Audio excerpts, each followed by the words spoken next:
In this video, I'm going to tell you about the 10 beauty products I cannot live without. Hello and welcome, or welcome back. So I am 69 3/4, very soon to be 70, and I thought it might be helpful to talk you through the products that I can't live without, the skincare products that I use to keep my skin as youthful and as healthy as I can. And if you stay to the end, you'll find out the 2 products that I don't use on a daily basis, that I do use on a monthly or quarterly basis.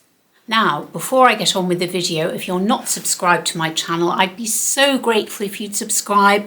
I'm a tiny little channel with just over 5,000 subscribers, and every subscriber is so precious to me. So if you could take a moment to subscribe, and of course it's absolutely free, I'd be so grateful. Thank you. Now, let's get into the video. What I'm going to do is I'm going to talk you through my morning routine, show you how I apply the products, and then talk you through my evening routine and do the same. So let's start with my morning routine. And the first thing I do is I cleanse my face, but I do not use a product. I only use a microfiber cloth, and I make sure the microfiber cloth is nice and wet, and I wipe my face thoroughly with it and pat it dry. Now, I'm not using a lot of actives on my face because a few months ago I really compromised my skin barrier and it was in a pretty bad way, so I had to pare down all the products that I used. And now that it's calmed down, it's been a good few months, I've started to reintroduce things like vitamin C. Now, the vitamin C I'm using at the moment was actually gifted to me by my daughter, and it's by a brand called Farmacy, and it's called Very Cherry Bright. This is it here. Now, I didn't purchase this myself. I thought I'd give it a go, and it's just a really pleasant vitamin C. I will put all the details of all the products I use down below for you. Like I say, I didn't purchase this myself. I finished my Paula's Choice vitamin C, which I love, and I mentioned that recently in my empties video, and it is a great product and it comes in a dropper. This has also got a dropper, which is quite good because it means that it's less likely to go off quickly, because vitamin C can go off quickly. But I think it's good to use a vitamin C just because it is an antioxidant and it does brighten the skin and it protects it from free radicals. And that's enough for me to know that it's doing my skin good. And as I'll come to later, I mentioned it to my dermatologist and she said, yes, keep using it. Then after I've applied my vitamin C, I use an SPF. Now, at the moment, I'm using the Paula's Choice Skin Restoring Moisturiser, which I love. I absolutely love Paula's Choice products, by the way. I know they're mid-priced. I wouldn't exactly call them luxury, but they are mid-priced. So I apply my SPF, and then, this is slightly weird, I know, then I use a moisturiser. Now, I should have said at the outset, my skin is normal to combo. It's been a little bit more combo of late, so an oily T-zone and a normal complexion, although I've had a bit of dryness here lately. But anyway, the reason I'm using the moisturiser after the SPF is only on certain places, so I'm using it under my eyes just to give a little bit more hydration before I apply my makeup, and I also use it around my nose, just where I tend to get a bit dry there. And that's about it. I don't need it as an extra step before my SPF because my SPF is moisturising enough. But I do find this is helping to make my concealer stay put and not crease. Oh, and I should have told you what moisturiser I'm using. It's the Cetaphil Moisturising Lotion, I think it's called, Hydrating Moisturiser. And it's just really good. It's very light and kind of milky. It is very much a lotion, and I find it easy to apply, and it absorbs nice and quickly into the skin. Doesn't leave a residue. I only apply a very little amount, but it's very nice and soft and comfortable on the skin. No stinging or anything like that, and I really like it.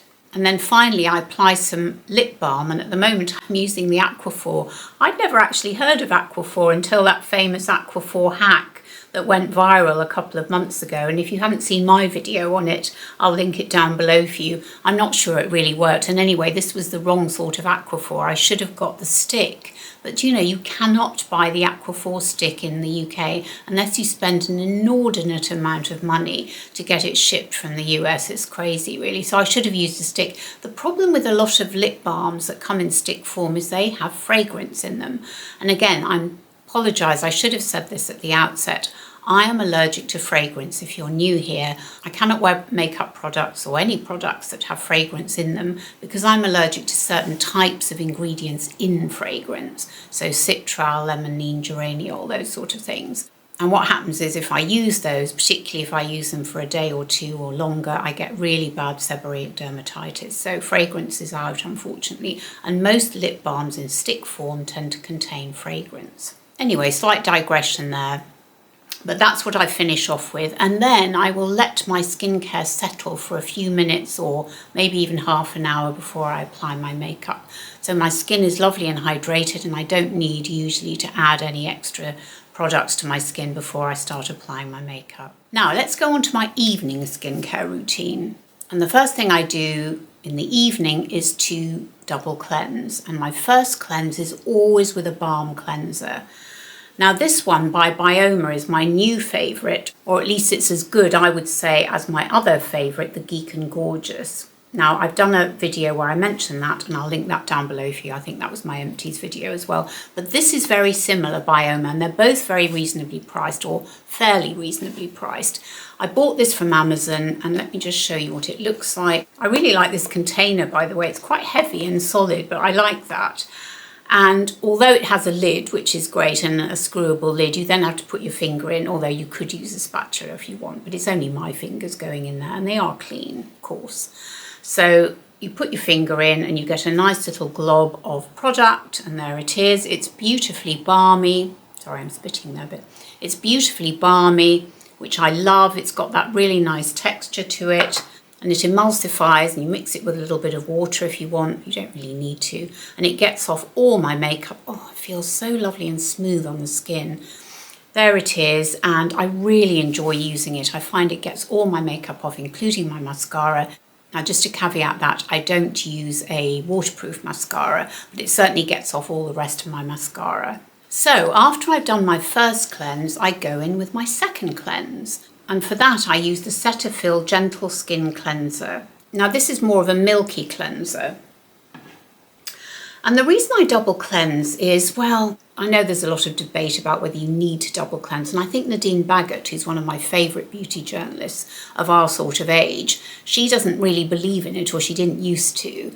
But I think it's useful because if you are wearing makeup and you are wearing SPF, why not give it a really good go? Because your first cleanse, you might be concentrating more on your eye makeup if you're like me and you've got mascara on. So I think it's useful to come in with a second lighter cleanse. And this Cetaphil is really good. And actually, in terms of cleansing and having cleansing products on your skin, I saw a recent video, or I think it might have been a podcast by Dr. Lee, the two dermatologists who have a YouTube channel.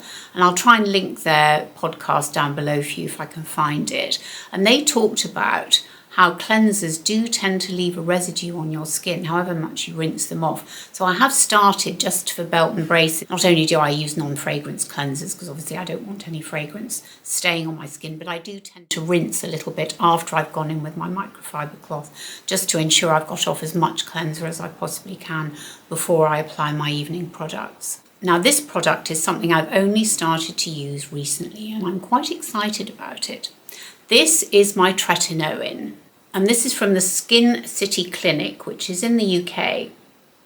Now, a few years ago, I tried two different online prescription tretinoin services, and one was Dermatica and the other was Skin & Me, and I didn't really get on with either of them. One of them I found the product very irritating. The other one I don't think did anything for me. Probably didn't give it long enough, but I just wasn't sure that I didn't really know what the ingredients were. They were kind of a bit fuzzy at that time about telling you what was actually in the ingredients. So I wasn't 100% sure that I was getting what I needed for my particular skin. So I gave them up and I started to use Medicate, which is a great product, a great brand. And I worked my way up to level 10, I think it was.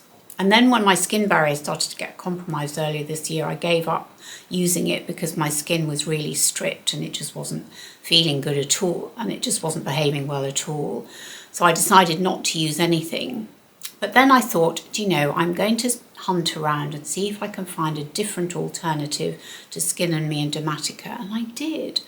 Now, I found City Skin Clinic online. I think I just Googled tretinoin prescription UK or something. And I found them. And what I really liked is the doctor, whose name I've forgotten. I think it's Amal or something.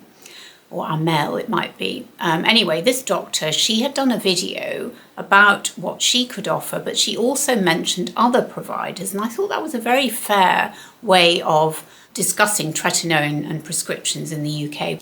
Anyway, what I really liked about this particular clinic was that you could speak directly online to the doctor. So I had a consultation online on Zoom with Dr. Amel, I think her name is. And I really appreciated that because I could talk about my allergies, I could talk about my experience, she could see my skin. She then asked for some pictures, which I sent her of my skin, and she prescribed this prescription. Now, of course, this is very much for my skin, so I'm only mentioning it in case perhaps you're in the UK and you want to get a prescription tretinoin, but you're not sure which provider to use. Now, I really like this one, but a lot of people are very happy with the other online prescription services. And I'm sure they've refined their products and systems since they first came to the market about 4 or 5 years ago. Anyway, so that's what I'm doing. I'm using this tretinoin prescription and we'll see whether it makes any difference. I'll be really interested to see. It's going to take a while, I know. But I feel like I'm doing my skin good. I'm using the gold standard for skin and I feel like I'm protecting it from damage further down the line.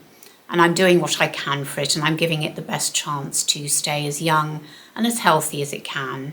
And then the next thing I do is I use my eyelash serum. Now I'm using Revitalash, which I know is very, very expensive.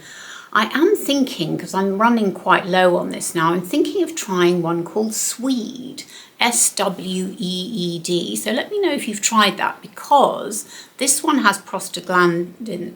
This Revitalash has prostaglandins in it, and I know there's a lot of discussion about whether it's a good or a bad thing to use prostaglandins. The jury's out. Some ophthalmologists say it's okay, some are maybe not so sure.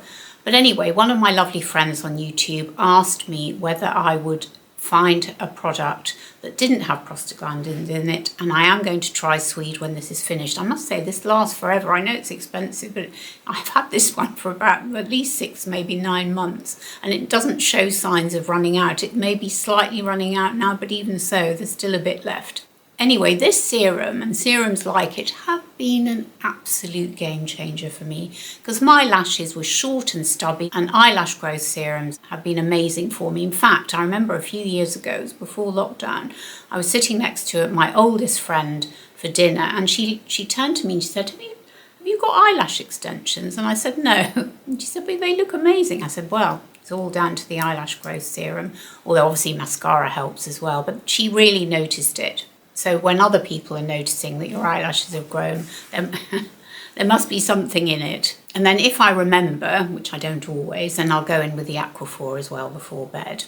And that is my evening skincare routine. So that's 8 products that I use daily. Now let's go on to the last 2 products that I use either every month or every quarter. And the first product I use every month is this little razor. Now this is from a company called the Little Echo Company, and I found this on Amazon, and here's the little box. I am made from plants, not plastics, it says on the back. And you can send this box back to them for recycling. Now what you've got in the box is 3 small razors and 3 slightly larger razors. To be honest, I use both of them interchangeably really, but they're great for removing your peach fuzz or your vellus hair. Now, I don't have a huge amount. I'm not very hairy at all, but what I do have, and actually, if I zoom you in, I'm going to try and show you, I've actually got one pesky hair, which I very stupidly plucked a few years ago, and now it comes back really coarsely. Let me see if I can zoom you in. And I'm going to come closer to the camera. I can't zoom you in any more than you're already zoomed, unfortunately, but let's see if you can see this pesky hair. Can you see it?